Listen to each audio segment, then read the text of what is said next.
So what we're going to talk about today are movements in 5 areas of activity: push, pull, hip hinge, squat, and weighted carry. If you learn strength training movements in those 5 areas, and if you're regular, consistent, and systematic about training in those areas, you'll stay strong, you'll be able to continue fishing, continue hunting, all those things you love to do. But if at our age we don't engage in regular strength training, then the reverse is going to happen. Strength training is all important if you're over age 50. Let's see what it's all about. Start to test yourself. Come up to the wall, put your hands on the wall, and start against the wall.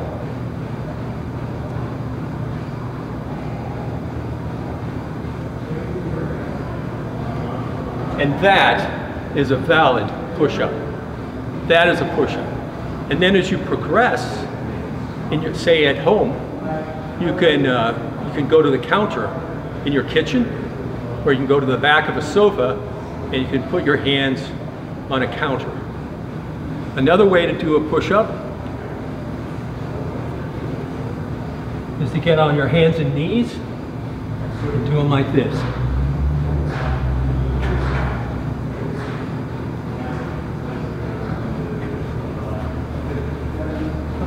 Thing is, through the push-ups. An overhead press is like this. Again, I'm going to talk about that base. Feet a hip width apart. Knees are soft, so not flexed, but not locked. The glutes are engaged. The core is engaged. Bring your shoulder blades back. Look straight ahead, head in a neutral position. Bring the weights up. Push them straight overhead.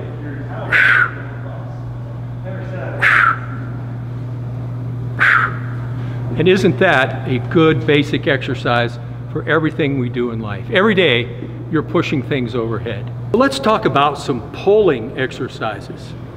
And what I have here is a suspension strap. And you find these in gyms everywhere.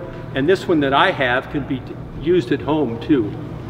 Test the anchor, get in place.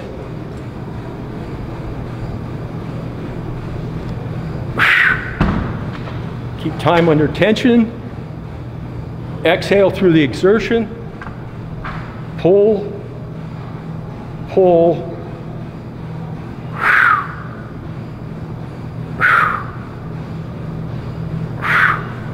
A great thing about suspension straps is there are so many movements you can do.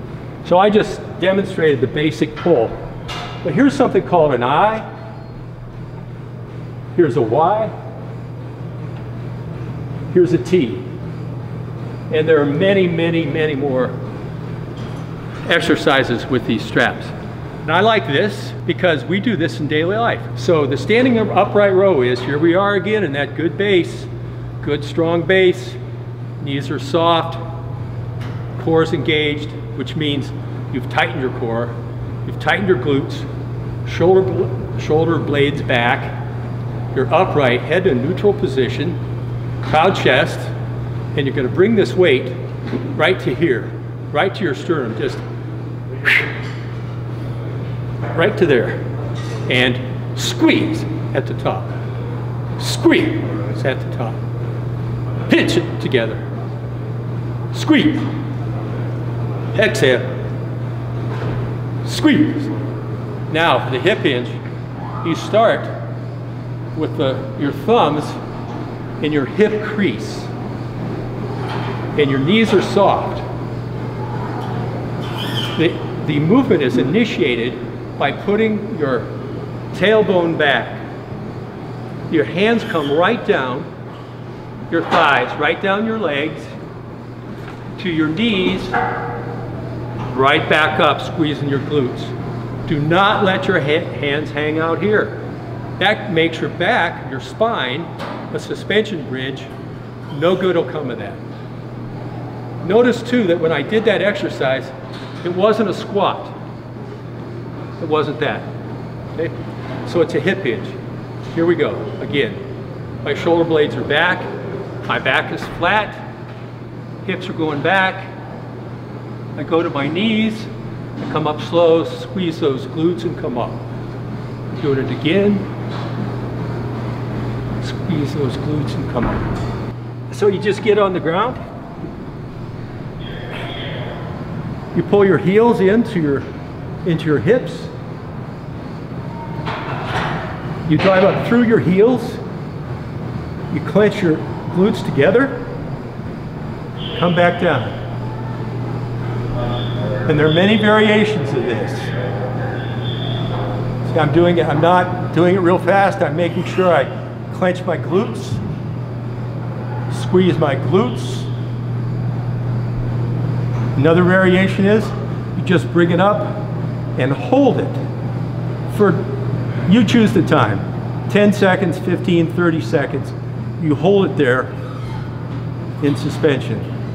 Another good way to do this is to come up on one foot and the other, then the other, then the other, and march it out like that.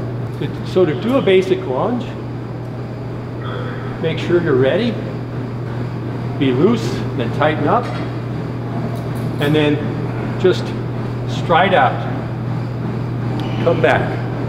And with the other leg, stride out, come back. Or do a back lunge. Come back, set yourself if you need to, come down to a lunge. Step back, come down to a lunge. Do 10 or 15 of those. Get a small box or bench, or find a step at home, or a low retaining wall, or buy a bench from a big box store, and just step up on it. Place your foot flat, step up, come down, change feet, next foot, come up, come down. Just keep that going. There's no reason you can't keep this going for quite a while, because you're going to pace yourself. You're going to let your breathing control your pace. If you don't want to get out of breath but still get strong, just slow it down. Slow it down.